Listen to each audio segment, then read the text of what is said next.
bienvenue dans l'émission L'interview économique. Notre invité, c'est Jean-Marc Daniel, vous le connaissez probablement, professeur d'économie à l'ESCP Business School, mais également auteur de plusieurs livres indisciplinés, comme on dit, tels que Le gâchis français chez Taillandier ou bien Trois controverses de la pensée économique chez Odile Jacob. Et nous allons parler en particulier de cet ouvrage, Il était une fois l'argent magique, contes et mécontes pour adultes, aux éditions Le Cherche Midi. Cette fois, Jean-Marc Daniel, bonjour. Bonjour. Merci d'être avec nous. Alors, c'est vrai que cet ouvrage parle abondamment de la dette, effectivement, particulièrement d'actualité, notamment depuis la crise du Covid. Mais franchement, est-ce qu'il y a de la magie en économie ? Alors normalement, il ne devrait pas y avoir de magie, mais l'argent magique, c'était une expression de notre président de la République pour indiquer à une aide-soignante, quand il était en train de visiter l'hôpital de Rouen, qu'on ne pouvait pas comme ça financer sans limite les dépenses publiques. Et puis, avec le quoi qu'il en coûte, il nous a démontré que finalement, l'inverse était plutôt d'actualité. Donc la question qu'on se pose, c'est est-ce qu'il y a ou il n'y a pas d'argent magique ? Alors, il y a de l'argent magique en ce sens que depuis 50 ans, depuis exactement août 1971, le référentiel monétaire ultime qui était l'or a disparu. Donc on vit une période qui est inédite. On met souvent en avant le mais ça s'est passé comme ça autrefois, que nous dit l'histoire. L'histoire ne nous dit rien parce que l'histoire était organisée sur l'or alors que l'or a disparu. En revanche, il n'y a pas de magie, c'est-à-dire que c'est pas parce qu'on distribue de l'argent qu'on crée de la richesse.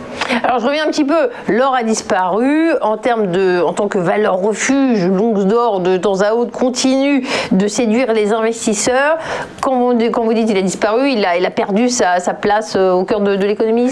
Il a perdu sa place en tant que référentiel monétaire. C'est-à-dire qu'avant, les monnaies étaient définies par un poids d'or. Le franc germinal qui a vécu de Napoléon jusqu'à 1913, c'était une certaine quantité d'or.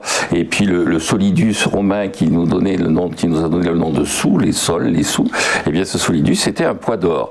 Donc toute monnaie jusqu'en 1971 était référencée sur l'or. L'or continue à exister comme valeur refuge, comme matière première, on s'en sert un peu dans l'industrie électronique, mais en tant que référentiel monétaire, non. D'ailleurs, c'est simple, hein, le stock d'or de la Banque de France, c'est 123 milliards, l'équivalent de 123 milliards d'euros. Cette année, l'État va emprunter pour 260 milliards d'euros. Donc, s'il devait ponctionner une partie du stock d'or, il ne trouverait pas assez à emprunter sur les marchés avec la quantité d'or qu'il y a. Donc, on crée de la monnaie, on diffuse du pouvoir d'achat sans aucune limite, sans aucune référence, telle que celle qu'il y avait à l'époque de l'or. Ce qui est particulièrement intéressant dans votre ouvrage, et on va continuer de décrypter l'actualité économique à travers le prisme de la dette et de l'économie, c'est qu'on se rend compte qu'il y a une longue tradition de cette équation entre la magie et l'économie. Vous citez Michel Chevalier, il était professeur d'économie au Collège de France au moment de la Révolution de 1848, et quand on vous lit, vous le rappelez, ça résonne encore aujourd'hui.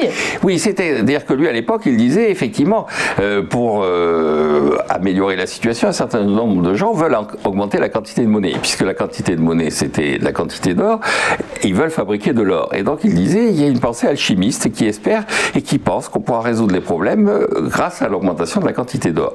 Donc, le fait qu'on se soit débarrassé de l'or n'a pas enlevé cette pensée qui consiste à considérer qu'on résoudra les problèmes en augmentant la quantité de monnaie en circulation. Mais ce que montrait bien Michel Chevalier, c'est que cette pensée alchimiste se trompe. L'origine de la richesse, c'est pas la quantité de monnaie qu'on met en circulation, c'est la quantité de travail que l'on met en circulation. Et donc, un des enjeux, notamment de la période actuelle, c'est est-ce que le pays va se remettre durablement au travail ? Et ce qui est intéressant également dans ce livre, Il était une fois l'argent magique, c'est que souvent, soit c'est un livre vraiment didactique, or là, c'est à la fois une initiation à l'économie monétaire, mais en même temps un pamphlet, on l'entend en vous écoutant, contre ce courant économique qui est complètement en vogue, qui prétend sauver les économies par la création monétaire. Vous vous inscrivez en faux. Hein, oui, je m'inscris en faux contre ça. Je reconnais les talents et les mérites de ce qu'on appelle la théorie monétaire moderne. Je cite abondamment dans le livre Stéphanie Kelton, qui est devenue un peu le porte-parole de ce courant courant, qui dit, écoutez, on peut créer de la monnaie puisqu'il n'y a plus cette barrière que constituait le stock d'or, créons de la monnaie jusqu'au moment où il y en aura trop. Et comment on saura qu'il y en aura trop? Comment on saura qu'il y en a trop? Eh bien, on le saura quand l'inflation apparaîtra. Donc, on peut créer de la monnaie tant qu'il n'y a pas d'inflation. Ce que je dis, c'est que le raisonnement est en fait un peu biaisé, un peu spécieux, parce qu'en fait, maintenant, il n'y a plus d'inflation parce qu'on importe. Grosso modo, quand vous mettez beaucoup de monnaie en circulation, quand vous donnez du pouvoir d'achat aux gens, si ce pouvoir d'achat ne trouve pas d'offre nationale pour s'exprimer, autrefois, les prix augmentaient, maintenant le niveau des importations augmente. Donc le véritable danger de ce qui se passe, c'est que notre déficit extérieur et le déficit extérieur des pays qui s'adonnent à l'argent magique n'arrêtent pas de se creuser. Et l'annulation pure et simple, hein, ça fait rêver, l'annulation des dettes publiques, c'est ce dont je parle. Est-ce que c'est une hypothèse réaliste? Il y en a qui l'évoquent, ça fait plaisir, mais c'est pas possible. Non, c'est pas possible, c'est même pour moi absurde, pour deux raisons. La première raison, c'est que une partie de la dette publique est détenue par les particuliers, et donc ce serait ruiner l'épargnant. Alors autrefois, on disait, vous savez, c'est pas un épargnant, c'est un rentier, et on va procéder à l'euthanasie du rentier. Mais enfin, les gens qui détiennent des contrats d'assurance vie, je pense qu'ils se vivent plus en épargnant qu'en rentier, et si on les lésait, eh bien, ils seraient mécontents, à juste titre, et exprimeraient ça de façon politique, y compris en se tournant vers des mouvements extrêmes. Et puis, ce que proposent les gens qui veulent annuler la dette, c'est d'annuler celle qui est détenue par la Banque centrale, en disant, il y a une partie qui est détenue par le public, et puis une partie qui est détenue par la Banque centrale. Celle-là, si on l'annule, le public s'en aperçoit pas, et la Banque centrale, après tout, personne ne comprend comment ça fonctionne, c'est pas dangereux.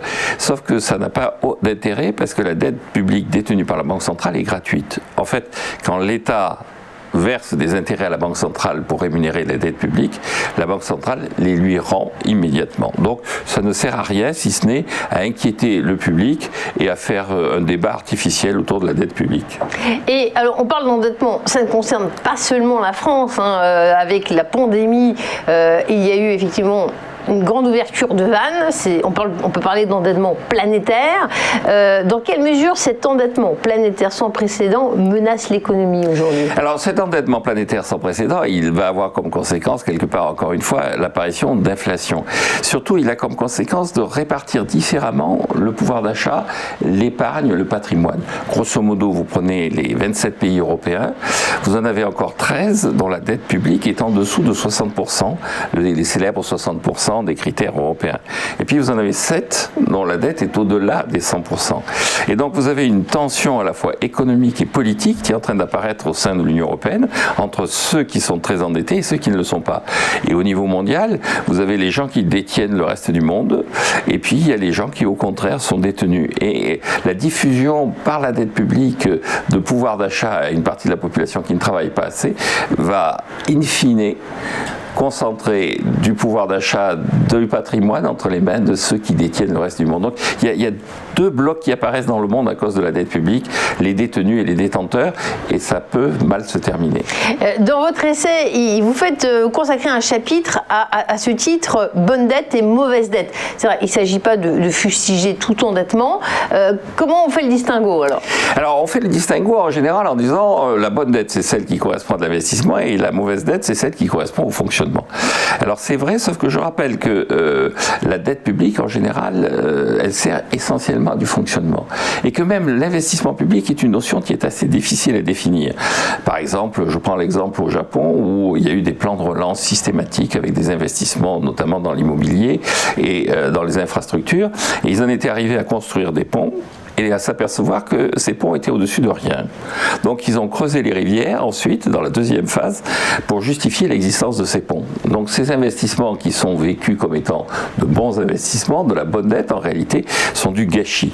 Et donc je pense que la bonne dette, c'est celle qui correspond à la capacité sur le plan de la dette publique. La dette privée, c'est celle qui sert à l'investissement. Et la dette publique, c'est celle qui sert à amortir les chocs. La dette Covid, d'une certaine façon, est de la bonne dette. On pouvait difficilement faire autrement que de maintenir le niveau de vie de la population tout en ayant les circonstances dans lesquelles nous étions.